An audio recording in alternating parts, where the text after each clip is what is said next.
So far we have seen the basic or the principal aspects of your PLC, right? What a PLC is.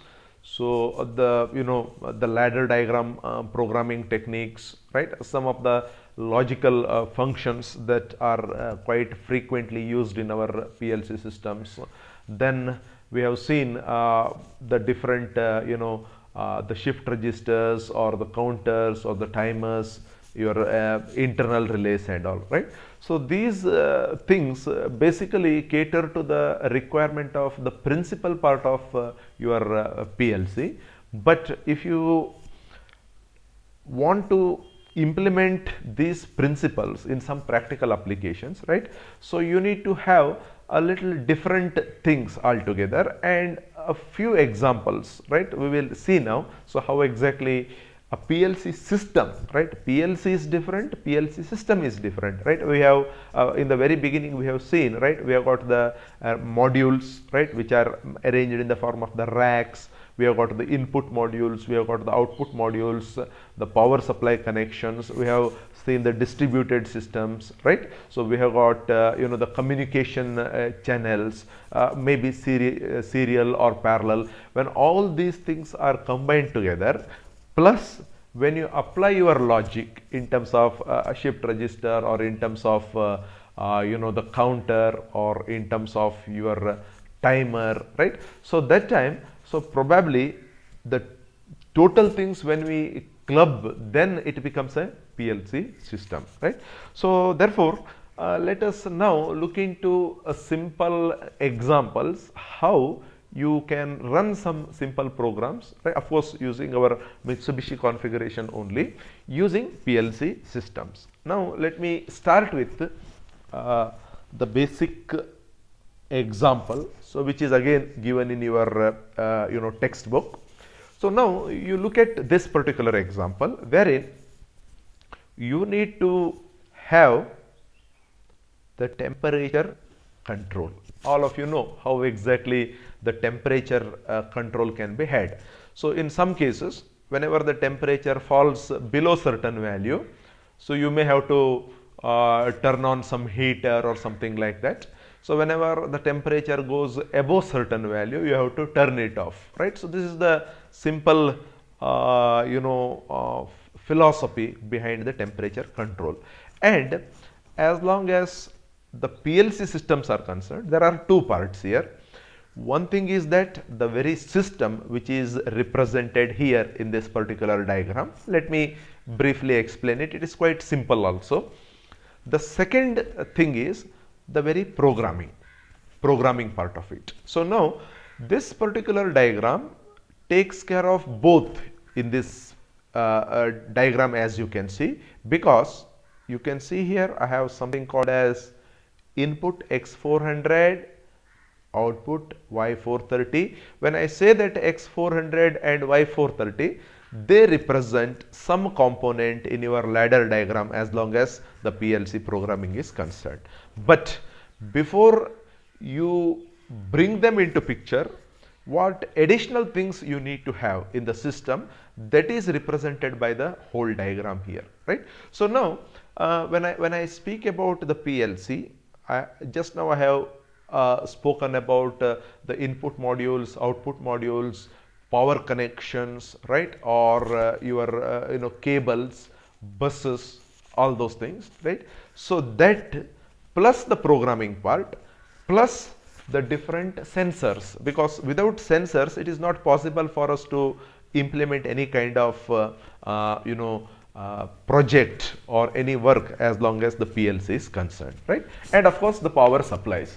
So all these things we have in this particular diagram, which represents a typical PLC system with a minimum requirement for us to have the temperature control. So the temperature control here could be two ways. One is whenever the temperature exceeds certain value, you turn off the output device.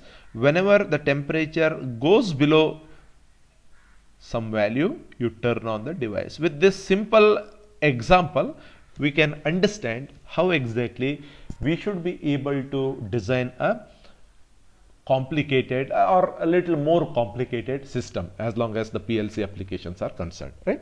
So now you can see here we have got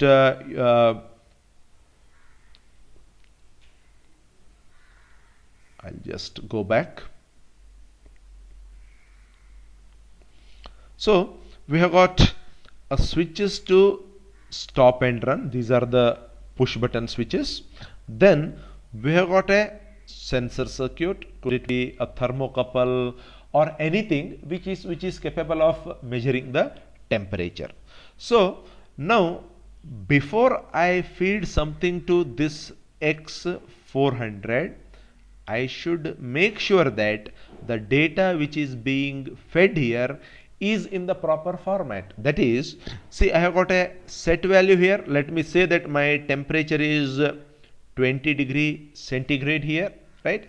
So I have got a set value and I have got a measured value from your sensor circuit. Then maybe the best thing is for the analog comparison is your operational amplifier. You already studied the operational amplifier. I am not going into that particular detail, right? So now the operational amplifier here in this case is set in such a way that whenever the temperature exceeds 20 degrees centigrade. So let us say that my sensor measures 21 degrees centigrade here, right? So it would give you one output here. That means your X400 or 400 is getting activated whenever the temperature exceeds 20 degree. So whenever the temperature exceeds 20 degree, what I should do here is I have got an output here, the contactor for heater circuit, which is connected to the power circuit here. You have got the line, neutral and earth. All those things are not required to be explained. So whenever I do like this, I will my program here should take care of this operation. This is going to be the end. This is the simple program. This is my X400, as all of you are very much familiar with this, and this is my Y430. This is my Y430. So now once this X400 gets opened up, I will make my contactor for the heating circuit also to get opened up. It no longer heats further, right? So this is one simple example, and so this particular program can be implemented with the help of only one rung here and one end rung, because it does not have to take care of too many conditions here. Whenever the temperature exceeds certain value, you cut off the output. That's all, right? Maybe in some other cases, whenever the temperature goes below some value, you turn on this. So that may be an additional rung in the circuitry, and accordingly you may require some other hardware circuitry in the diagram which is shown. So what I mean to say in this particular example is, whenever I want to have the control over the temperature, the simple thing is that I have to have a logic. I would write here. The first thing is that I have to have a logic. Then I need to have the suitable hardware. The third thing is that I have to implement it. So these three things together will give me my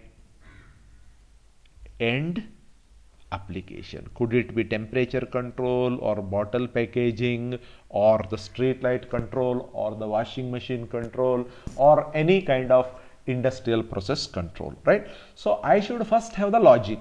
So now the example which I have just mentioned has got a very simple logic, right? If the temperature goes above this value, you cut it off. That's all. But you may have multiple things which we have already seen in detail, right? Whenever you may have the timer operation coming into picture, you may